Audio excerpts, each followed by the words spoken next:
Check करिएगा कि इन 50 questions में आपका क्या स्कोर रहता है। अगर आप ये क्लास रिकॉर्डेड देख रहे हैं तो 1 से 50 तक नंबरिंग कर लें और चेक करते चलें कि वहां पर कितने आपके सही हो रहे हैं, कितने गलत हो रहे हैं। इस तरीके से आप पॉइंट आउट करते चलें। जिस टॉपिक से आपके उत्तर गलत हो रहे हैं, इस टॉपिक का रिवीजन जरूर करें। यही तरीका होता है अपनी कमियों को दूर करने का। खुश रहो। चलिए शुरू करते हैं क्वेश्चन नंबर 1 से।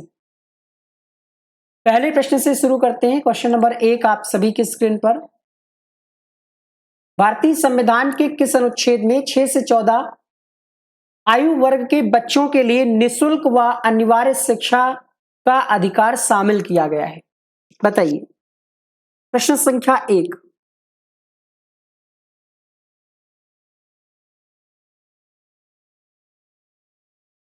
प्रश्न संख्या 1 में आपका आंसर हो जाएगा आर्टिकल 21A के तहत 6 से 14 वर्ष तक के सभी बच्चों को मुफ्त प्राथमिक शिक्षा दी जाती है।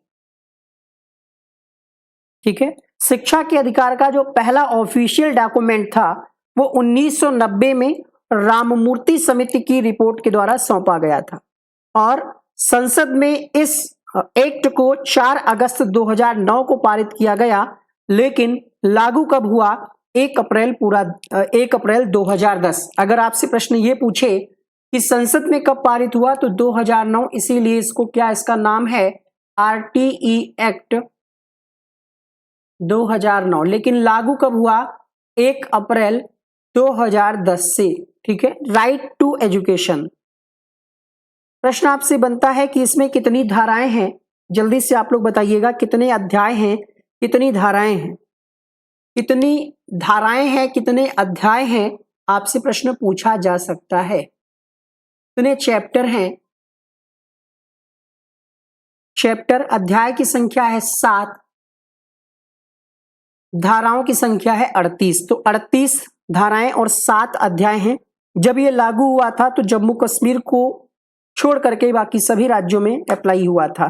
प्रश्न पूछता है कि किस संविधान संशोधन के तहत, तो आपका उत्तर होगा 86। ऑप्शन में दे देगा 86, 87, 88 कोई भी। तो 86वां संविधान संशोधन हुआ था। और ईयर अगर आपसे पूछ ले कि ये कब हुआ था 86वां संविधान संशोधन, तो 2002 में हुआ था। 86वां संविधान संशोधन किया गया 2002 में, मतलब इसको कहा जाता है मॉडिफाई किया गया था। तो यहां पर आप ध्यान रखिएगा। RT एक्ट के अनुसार आपसे कई बार यह भी पूछा जाता है कि छात्र शिक्षक का अनुपात क्या है। अनुपात की बात नहीं करेंगे वरना आपको थोड़ा सा तकलीफ होगी, क्योंकि अनुपात समानुपात सुनते सुनते झटका लग गया। दूसरा प्रश्न है, क्रेस्मर ने व्यक्ति को निम्न में से किस प्रमुख प्रकार में वर्गीकृत किया है? क्रेस्मर का वर्गीकरण आपसे पूछा जा रहा है व्यक्तित्व के बारे में। कृष्णकाय, सुडोलकाय, गोलकाय या फिर ये सभी? प्रश्न संख्या 2 में आपका उत्तर होगा ये सभी। क्रेस्मर का जो वर्गीकरण था, इन्होंने व्यक्तित्व को 4 प्रकारों में बांटा है। 4 प्रकार कौन कौन से हैं? 3 तो यहां पर लिखे हैं, गोलकाय, कृष्णकाय और सुडोलकाय, और एक होता है आपका डिस्प्लेस्टिक कहा जाता है। ठीक है। अब गोलकाय जो होंगे उनकी क्या विशेषता होगी? मोटी गर्दन, छोटी और मोटी गर्दन रहेगी गोलकाय बच्चों की। ठीक है। क्रेस्मर ने इनको साइक्लॉइड भी कहा है। कृष्णकाय की अगर हम बात करें तो इनका वजन कम होगा और चिड़चिड़े होंगे, दुबले होंगे। अगर हम बात करें सुडोलकाय की तो ये हष्ट-पुष्ट होंगे, और डिस्प्लेस्टिक में तीनों प्रकार का मिश्रण होगा। क्रेस्मर का ये वर्गीकरण है। आगे बढ़ेंगे प्रश्न संख्या 3 के लिए। टीईटी का उद्देश्य क्या है? जो आपकी टीईटी की परीक्षा होती है उसका उद्देश्य क्या होता है, बताइएगा।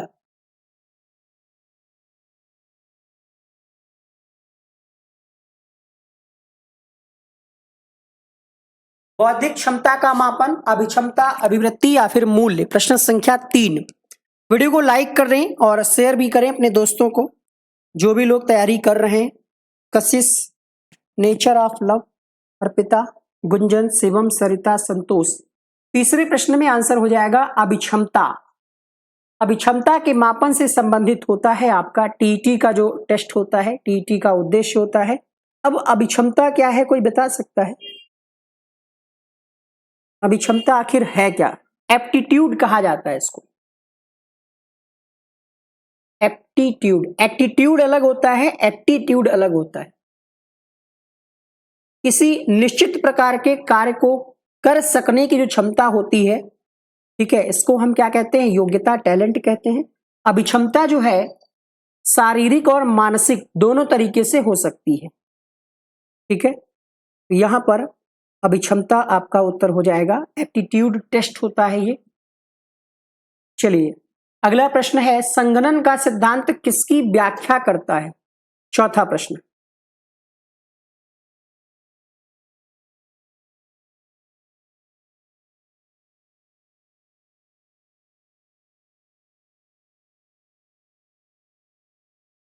प्रश्न संख्या 4 में आपका उत्तर हो जाएगा, स्मृति से संबंधित है संगणन सिद्धांत।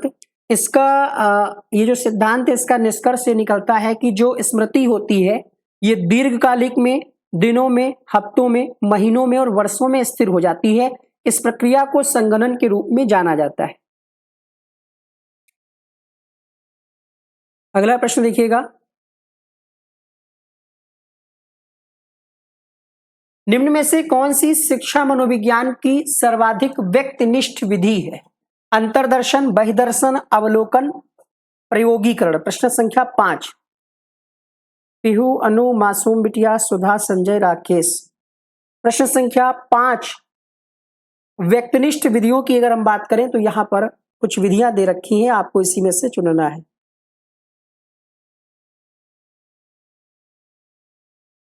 बताइए।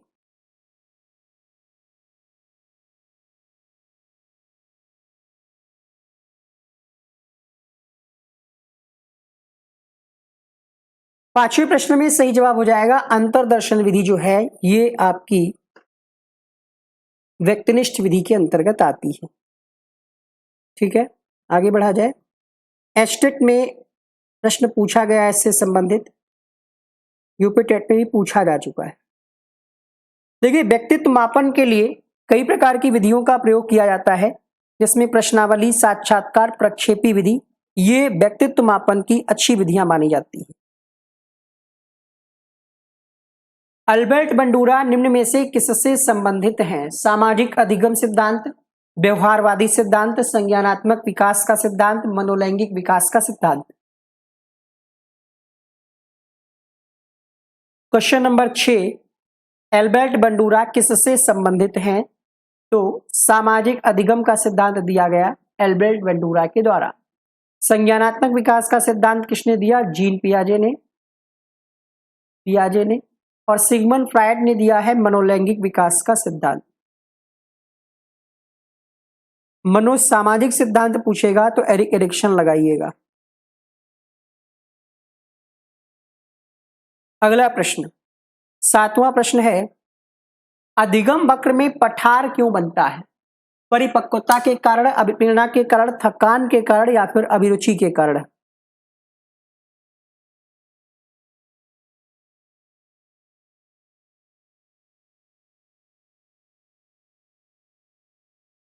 प्रश्न संख्या 7 आंसर हो जाएगा यहां पर। जब आप थक जाते हैं तो कहीं ना कहीं पढ़ने का मन नहीं करता है और वही पठार बन जाता है, रुकावट। 7वें प्रश्न में सी विकल्प सही हो जाएगा। दर्पण चित्र परीक्षण किसको मापने हेतु प्रयुक्त होता है? इसको मिरर टेस्ट भी आप कह सकते हैं। अगर आपने ठीक तरीके से ट्रेनिंग ली है टीचिंग की, कॉलेज वगैरह गए हैं, तो इस प्रकार का टेस्ट कराया गया होगा एग्जामिनेशन के टाइम। अधिगम की गति, अधिगम अंतरण, सृजनात्मकता या फिर अभिरुचि। 8वां प्रश्न।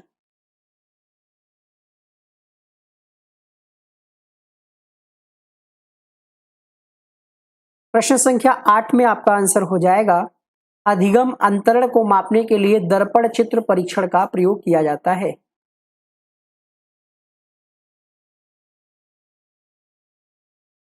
क्लाउड पिक्चर टेस्ट निम्न में से किसके मापन के लिए उपयुक्त होता है?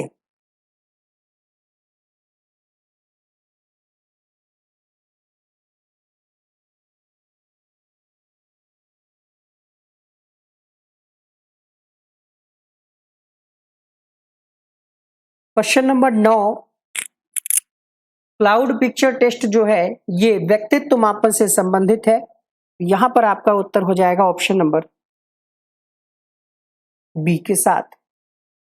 निम्न में से कौन सा शेष से भिन्न है? Question number 10।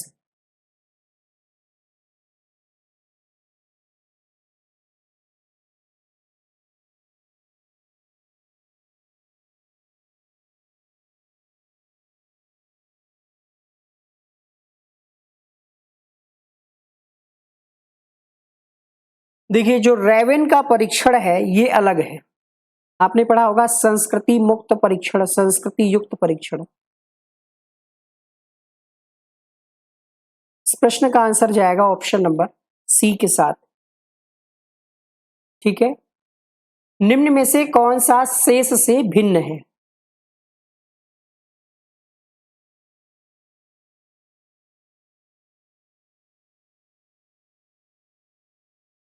कुछ लोग यहां पर बी ऑप्शन लगा रहे हैं। देखिए, रेवेन का जो प्रोग्रेसिव मैट्रिसेस रेवेन का परीक्षण है ये अलग है। इसके अलावा अगर हम बात करें 16 पीएफ, अब देखिए रेवेन का जो परीक्षण है ये बुद्धि से संबंधित है। किससे संबंधित है? बुद्धि से। ठीक है, और 16 पीएफ जो है ये पर्सनालिटी से संबंधित है, व्यक्तित्व से संबंधित है। टीएटी भी आपका व्यक्तित्व से संबंधित है और ये भी आपका व्यक्तित्व से संबंधित है। तो रेवेन का जो है ये अलग है क्योंकि ये बुद्धि परीक्षण है, बाकी जो है व्यक्तित्व से संबंधित परीक्षण है। गुंजन जी पूछिए क्या है, क्या चेक कर ले? योगांक। क्वेश्चन नंबर 11, पाठ्यक्रम कैसा होना चाहिए? छात्र केंद्रित, विद्यालय केंद्रित, शिक्षक केंद्रित या फिर इनमें से कोई नहीं?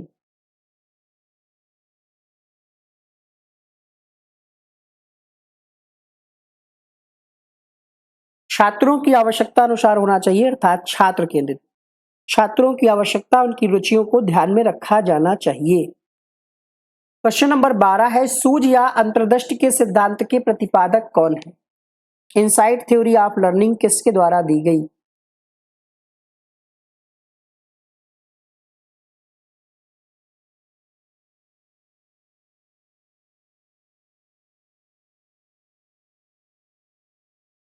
सूझ का सिद्धांत गेस्टाल्टवादियों के द्वारा दिया गया।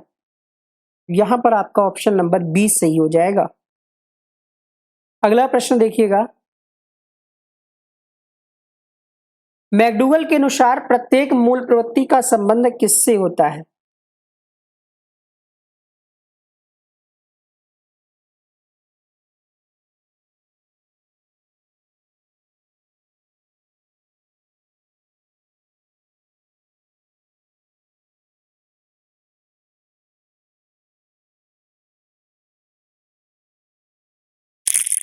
संवेग। प्रत्येक मूल प्रवृत्ति का संबंध संवेग से होता है।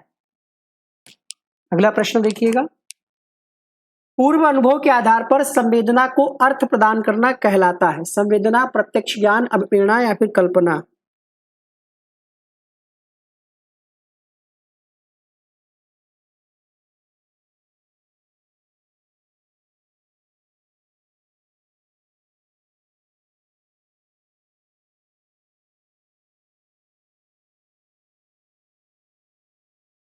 प्रश्न संख्या 14 में आपका उत्तर हो जाएगा। देखिए, पूर्व अनुभव के आधार पर ये मोटिवेशन नहीं हो सकता, कल्पना भी नहीं हो सकता, इसको प्रत्यक्ष ज्ञान कहा जाएगा।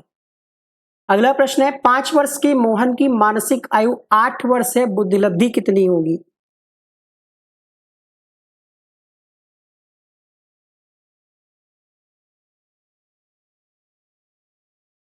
क्वेश्चन नंबर 15 में आपका सही जवाब होगा, देखिए मानसिक आयु बटे वास्तविक आयु इंटू 100 होता है। 20 पंचे 100 और 20 अठे 160 इस प्रश्न के लिए सही जवाब हो जाएगा। 160।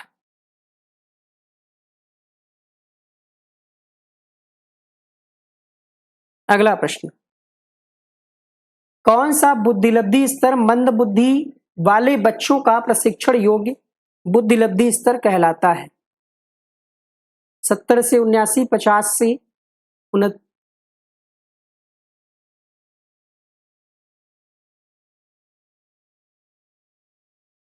क्वेश्चन नंबर 16,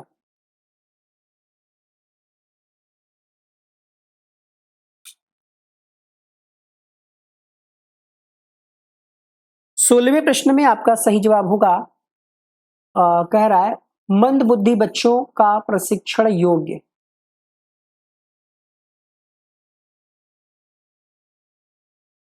बताइए 70 से 79 कौन सा बुद्धि लब्धि स्तर मंद बुद्धि वाले बच्चों का प्रशिक्षण योग्य बुद्धि स्तर कहलाता है? प्रशिक्षण के लिए कह रहा है, आपसे ये नहीं पूछ रहा है कि मंद बुद्धि वालों का कितना होता है। अंतर है प्रश्न में। जो लोग ए लगा रहे हैं गलत है उनका आंसर।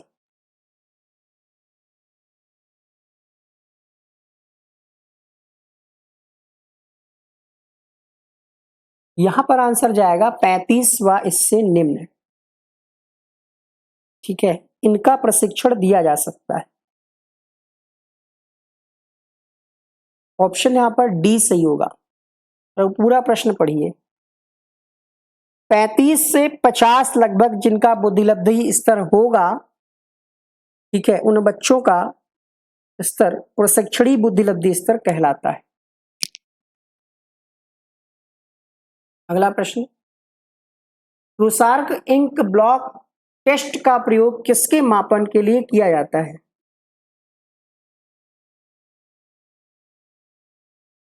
व्यक्तित्व, बुद्धि, अभिरुचि, अभिक्षमता। व्यक्तित्व के मापन से संबंधित है रुसार्क इंक ब्लॉक टेस्ट।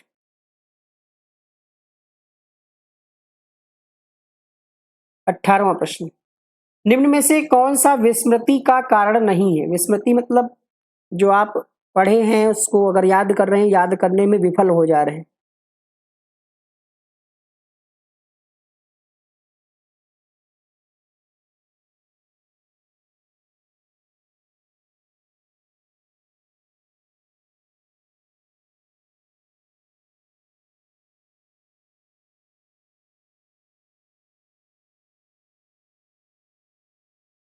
अठारहवें प्रश्न में आपका सही जवाब हो जाएगा, विस्मृति का कारण नहीं है। स्मरण करने की इच्छा जो है ये विस्मृति का कारण नहीं है। बाकी सारे कारण हैं। अगर सीखने में ही कोई कमी रह गई है तो आप भूल जाएंगे। मेंटली अगर कोई द्वंद है तब भी आप भूल जाएंगे। सीखने की विधियां अगर गलत है तब भी आप भूल जाएंगे। इच्छा से इसका कोई मतलब नहीं। इच्छा तो सीखने की शुरुआत में होता है, जब आप कुछ सीखना चाह रहे हैं। आप सीख चुके हैं, याद कर रहे हैं, उसको रिवाइज कर रहे हैं, भूल जा रहे हैं, उसको हम विस्मृति कहते हैं।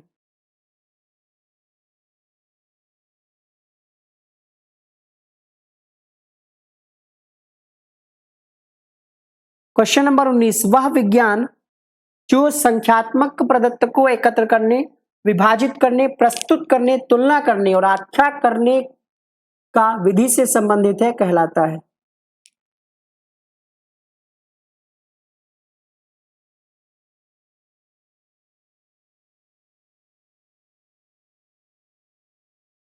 क्वेश्चन नंबर 19 आंसर होगा, इसको हम क्या कहेंगे? सांख्यिकी कहेंगे। पिछड़े बच्चों के लिए शैक्षिक लब्धि की अवधारणा किसने दी है?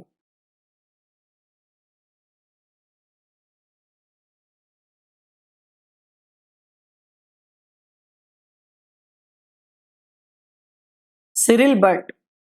शैक्षिक लब्धि का कॉन्सेप्ट पिछड़े बच्चों के लिए, इस संबंध में जो परिभाषा है वो भी सिरिल बर्ट के द्वारा ही दी गई है। क्वेश्चन नंबर 21 कहता है कि निम्न में से कौन सा एक उत्तम परीक्षण की विशेषताओं से भिन्न है? विश्वसनीयता, वैधता, वस्तुनिष्ठता, अभिक्षमता।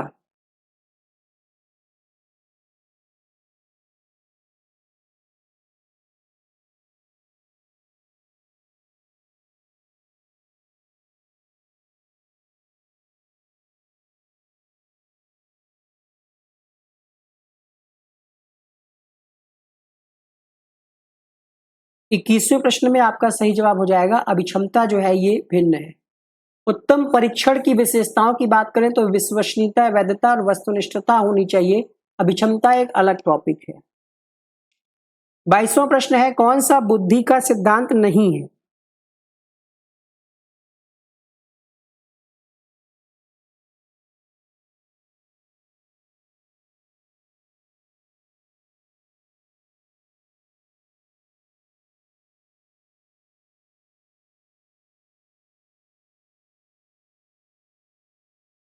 एक तत्व बुद्धि का है, द्वितत्व भी है, बहुतत्व भी है। प्रत्यागमन का सिद्धांत ये बुद्धि का नहीं है। निम्न में से कौन सी एक अंतःस्रावी ग्रंथि नहीं है? एड्रिनल, पीयूष, लार या फिर थायराइड?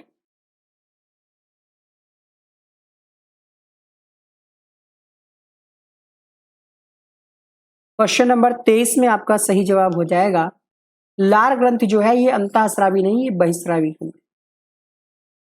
सी ऑप्शन यहां पर करेक्ट होगा। क्वेश्चन नंबर 24 पियाजे के अनुसार संज्ञानात्मक विकास की द्वितीय अवस्था है। ब्लॉक तो हमने नहीं किया है, फिर भी चेक कर लेंगे एक बार। हमने नहीं किया, मैम की क्लास से हुआ हो अलग बात है।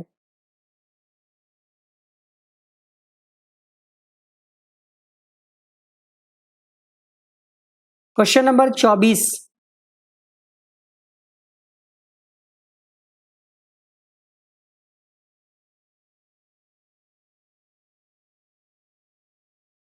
ठीक है, पूर्व संक्रियावस्था। शारीरिक विकास को प्रभावित करने वाला कारक कौन सा है?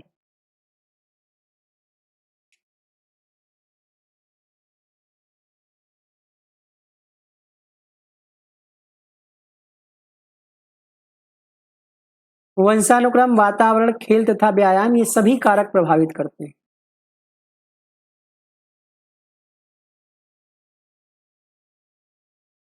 बुद्धिलब्धि की गणना का सही सूत्र कौन सा है? मानसिक आयु बटे मानसिक आयु वास्तविक आयु डैश 100, वास्तविक आयु बटे मानसिक आयु, वास्तविक आयु बटे मानसिक आयु, ये इनटू है एक तरीके से, आप समझ लीजिए। अब आंसर करिए।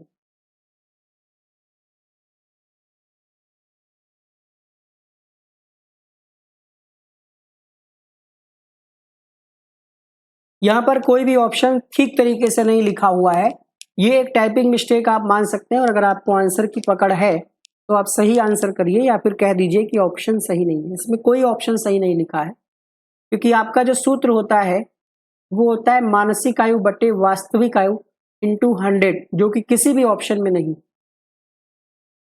किसी भी विकल्प में नहीं है। अगर हम इस ऑप्शन को बना दें मानसिक आयु बटे वास्तविक आयु, तब ये ए वाला सही हो जाएगा। ठीक है, फिर तो डी वाला भी सही हो जाएगा। थोड़ा सा ये टाइपिंग मिस्टेक है, आपको पता ही होगा इसका आंसर। चिंतनशील सोच की चर्चा किसने की है?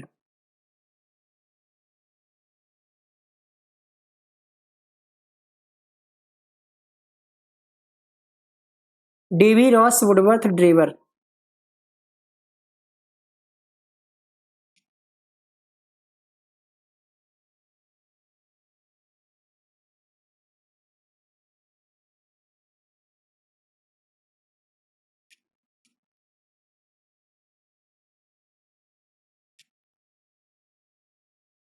डेवी का ये कॉन्सेप्ट है चिंतनशील सोच।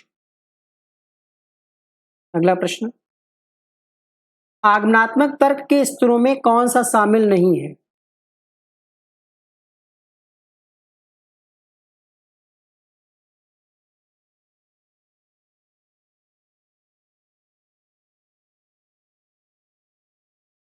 आगमनात्मक तर्क के स्तरों में कौन सा शामिल नहीं है?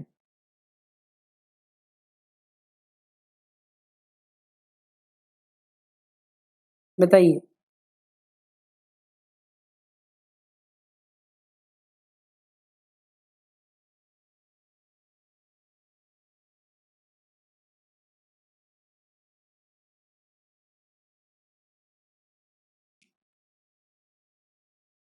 उत्तर होगा क्वेश्चन नंबर 28 के लिए कल्पना इसमें शामिल नहीं,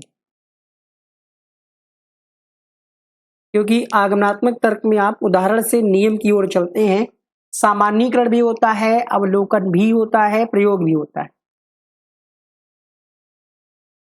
सामान्यीकरण की अगर हम बात करें तो इसमें प्रेरक तर्क विशेष उदाहरणों से शुरू होता है।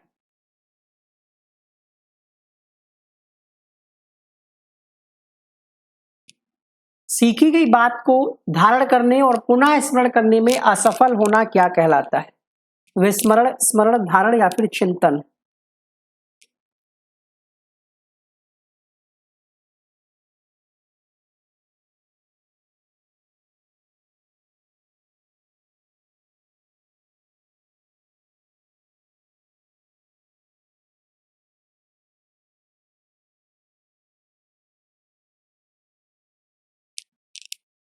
उनतीसवें प्रश्न में आंसर हो जाएगा विस्मरण।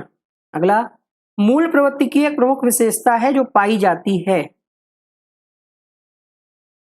केवल मनुष्यों में, केवल बिल्लियों तथा चूहों में, सभी प्राणियों में तथा यह जन्मजात और प्राकृतिक होती है या फिर केवल कलाकारों में?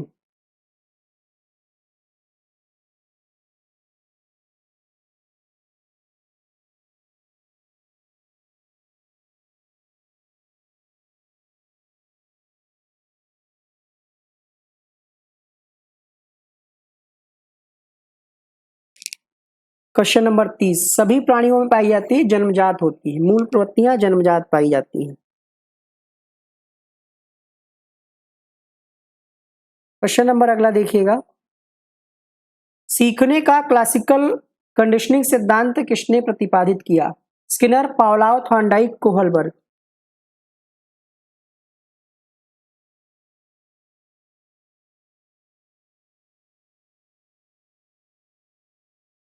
पावलोव के द्वारा दिया गया है क्लासिकल कंडीशनिंग सिद्धांत।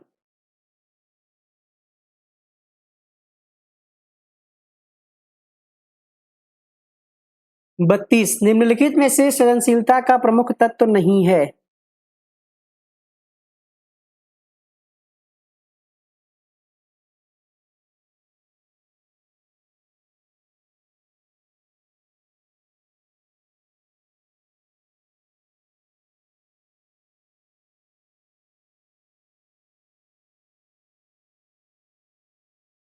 अनुशासन, मौलिकता, धारा प्रवाहिता, लचीलापन, ये सृजनशीलता से ही संबंधित है। आउट ऑफ द बॉक्स चिंतन से ही संबंधित है। अनुशासन एक अलग कॉन्सेप्ट है। संकेत अधिगम के अंतर्गत निम्नलिखित सीखा जाता है? मनोवैज्ञानिक रूप में, पारंपरिक अनुकूलन, वातावरण या फिर मनोदैहिक?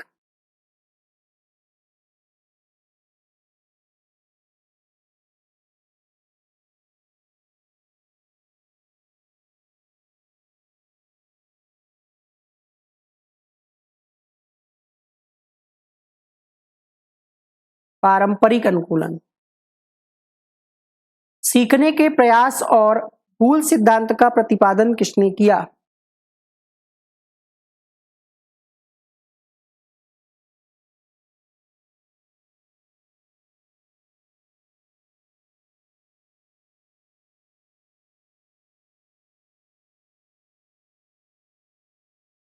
थॉर्नडाइक का सिद्धांत है प्रयास और भूल का सिद्धांत। एक कक्षा में वैयक्तिक विभिन्नताओं के क्षेत्र हो सकते हैं, रुचियों के, सीखने के, चरित्र के या फिर सभी के?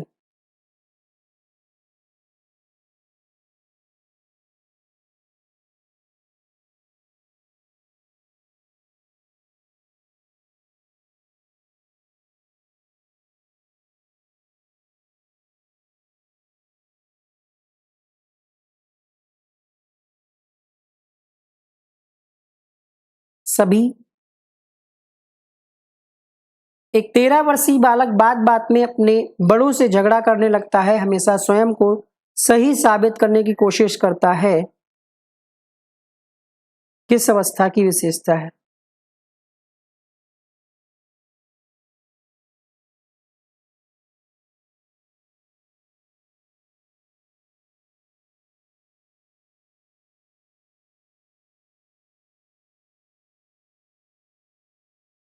13 वर्ष लिखा है कि किशोरावस्था के अंतर्गत ही आएगा और ये विशेषता किशोरावस्था की ही है। शिक्षा मनुष्य में अंतर्निहित क्षमता का परिपूर्णता में विकास करते हैं, ये कथन किसका है?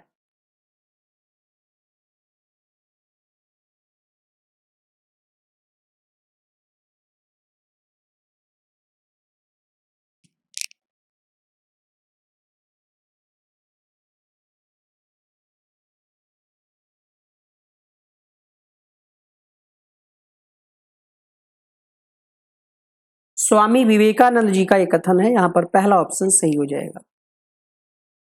निम्न में से कौन सा विशिष्ट अधिगम विकलांगता का उदाहरण है? मानसिक मंदता, dyslexia, attention deficit hyper disorder या फिर ऑटिज्म?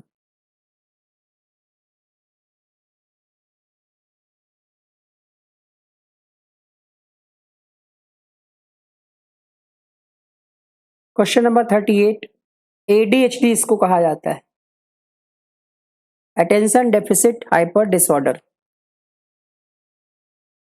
एडीएचडी भी इसको कहा जाता है।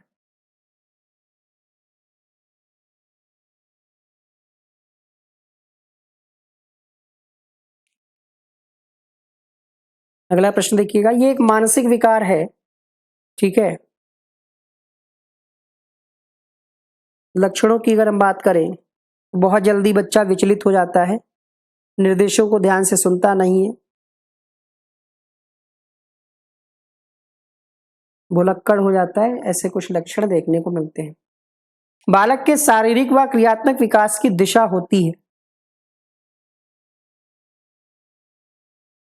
सिर से पैर तथा शरीर के बाहर से मध्य की ओर, सिर से पैर तथा शरीर के मध्य से बाहर की ओर, पैर से सिर तथा शरीर के बाहर से मध्य की ओर, या फिर पैर से सिर तथा शरीर के मध्य से बाहर की ओर। क्वेश्चन नंबर 39,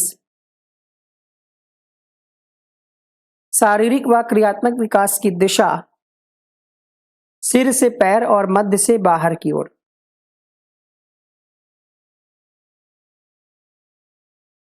40वां प्रश्न, सीखना व्यवहार में उत्तरोत्तर सामंजस्य की प्रक्रिया है, कथन किसका है?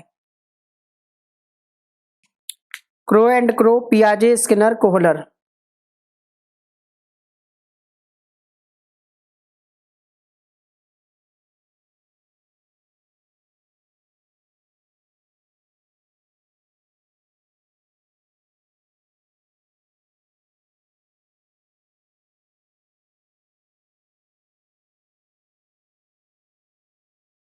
स्किनर की यह परिभाषा है। आत्म प्रत्यय से तात्पर्य व्यक्ति के अपने व्यवहार, योग्यताओं एवं विशेषताओं का मूल्यांकन व अभिवृत्तियों की समग्रता से है। ये परिभाषा किसकी है?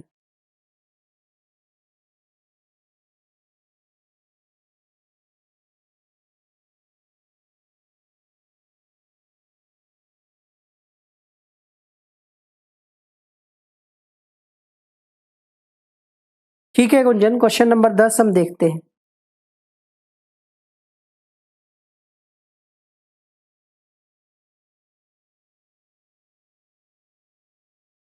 सही तो है, क्या दिक्कत है? निम्न में से कौन सा शेष से भिन्न है? टीएटी, सोलापियफ, रेवन, ड्रा, ए मैन? अपनी बात लिखिए, फिर हम आपको एक्सप्लेन करें। निम्न में से कौन सा शेष से भिन्न है? 3 एक जैसे हैं, एक अलग है।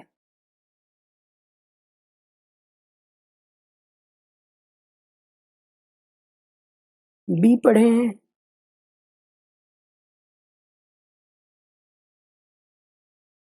बी कैसे हो जाएगा? हमने एक्सप्लेन भी कर दिया क्यों है ऐसा। 16 पीएफ आपने पढ़ा है।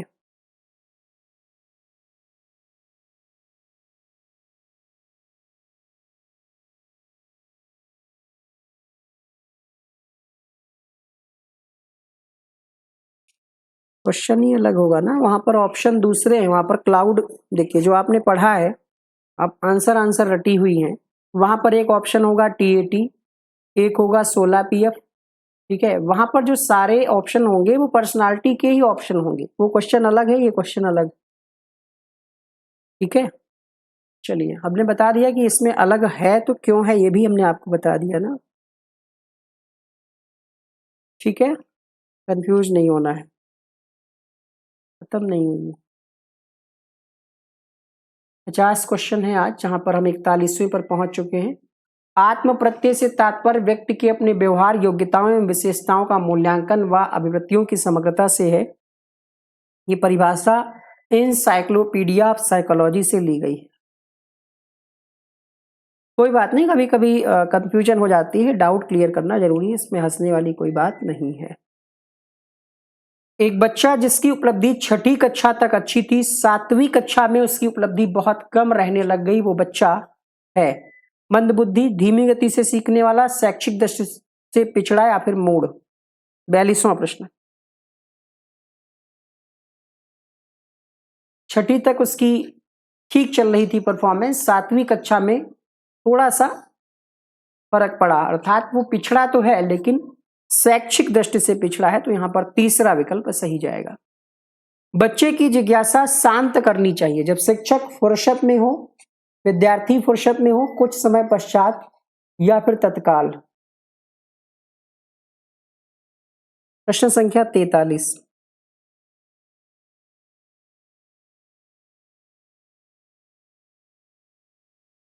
तत्काल, तत्काल करनी चाहिए जब विद्यार्थी द्वारा जिज्ञासा की गई हो।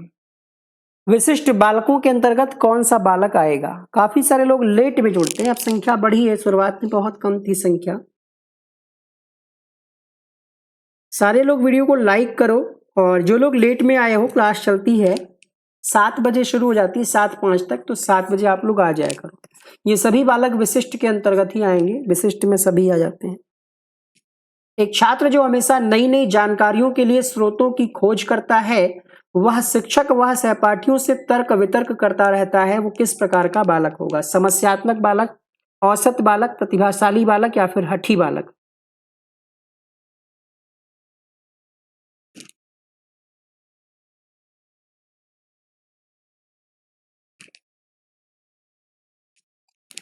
Question number 45।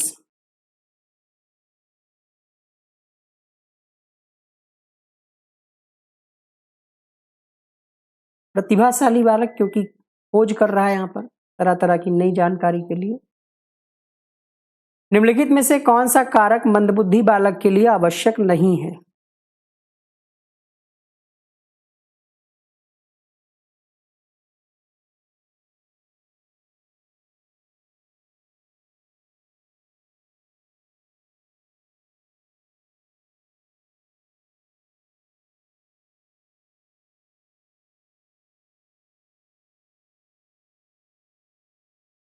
मौलिकता।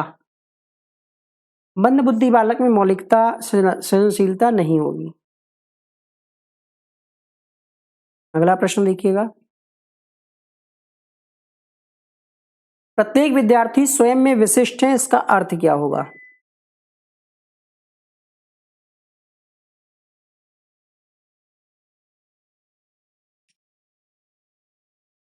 कोई भी दो शिक्षार्थी अपनी योग्यताओं, रुचियों, प्रतिभाओं में समान नहीं होते। शिक्षार्थियों में ना तो समान विशेषताएं होती हैं और ना ही उनके लक्ष्य समान होते हैं।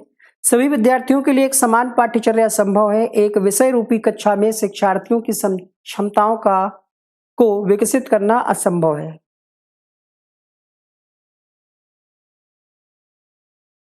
क्वेश्चन नंबर 47 में आपका आंसर हो जाएगा। स्वयं में विशिष्ट है, प्रत्येक बच्चा विशिष्ट है, अर्थात दो बच्चे अपनी योग्यताओं और प्रतिभाओं में समान नहीं होते, कुछ ना कुछ भिन्नता जरूर देखने को मिलती है। व्यक्तिगत विभिन्नताओं से संबंधित कौन सा कथन सही है?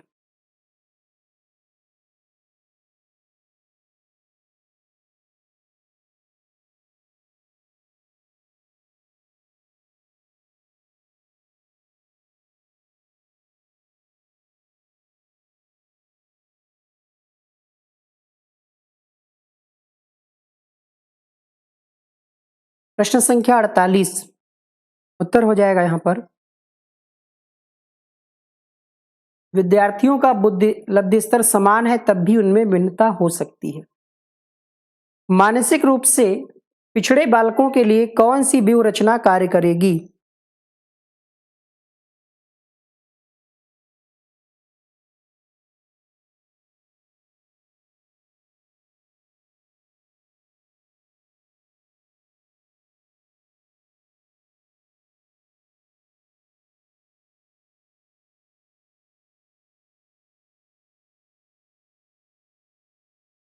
क्वेश्चन नंबर 49 में आंसर हो जाएगा कार्यों को मूर्त रूप से समझना।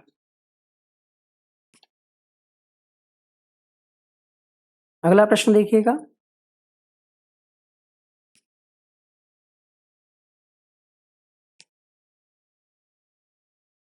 निशक्त बच्चों के लिए समेकित शिक्षा की केंद्रीय प्रायोजित योजना का उद्देश्य क्या है?